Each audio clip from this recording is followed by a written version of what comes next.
Donald Trump said that I should be arrested. He said that I should be deported. He said that I should be denaturalized.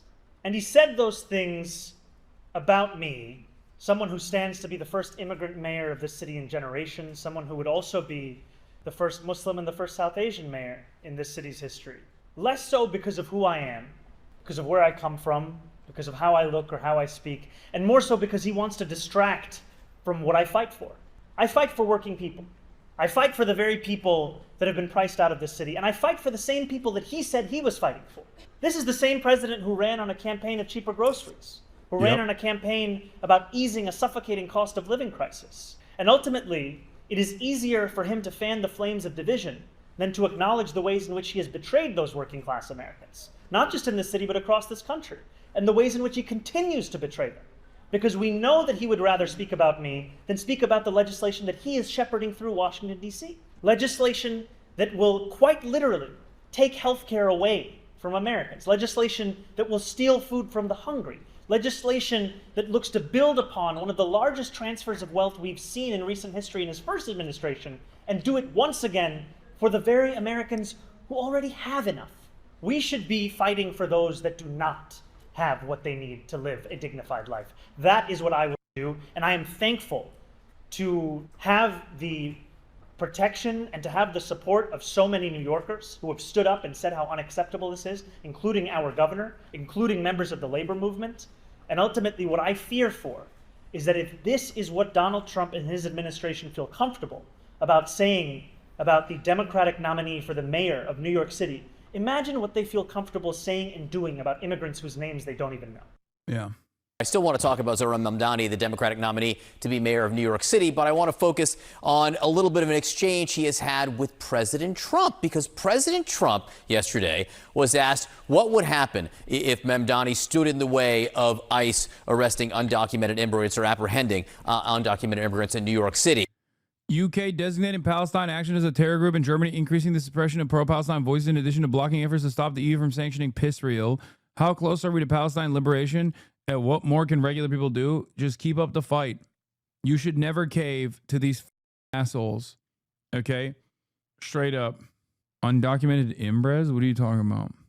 It's much harder to convince others of this genocide than it should be. My grandma doesn't talk about politics at all, but when the news talks about another genocidal action committed by Israel, she started complaining that it was the Palestinians' fault for electing Hamas.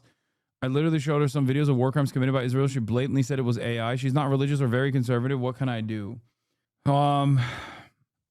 Just keep pushing. Keep pushing. Make your presence unavoidable, okay? Make your presence undeniable. Make your presence unavoidable. Make the truth stand out until it is impossible to ignore.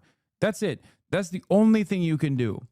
That is the only thing you can do. Okay, nursing home. Okay, all jokes aside, the only thing you can do when it seems like change is not happening, when it seems like all the powers, all the forces are refusing to reckon with the reality of the democratic wishes of the public leaning in the direction of Palestinian emancipation. The only thing you can do in that process is just keep pushing, no matter how far or no matter how impossible change feels. Okay, you're not going to win every single person, but that should not stop you from continuously saying the truth. I want you to hear what the president said and threatened, and then I want you to hear the response from the Democratic nominee for mayor. We'll have to arrest him. A lot of people are saying he's here illegally. He's, we're going to look at everything. This is good. Behave like you're embarrassed by them. It's the most upsetting thing to grandparents. Act disgusted and ashamed of them and make it clear. True. Your older relatives, whether it be your parents or your grandparents, they have different different pressure points. Okay, it sounds kind of stupid, but it is kind of true. Shame is a very effective mechanism here. Seeing in President Trump's rhetoric is an attempt to focus on who I am, where I'm from, what I look like, how I sound, as opposed to what I'm actually fighting for. Because to do so would be to display the stark contrast in our sincerity and actually delivering for the very working people who've been left behind by our politics.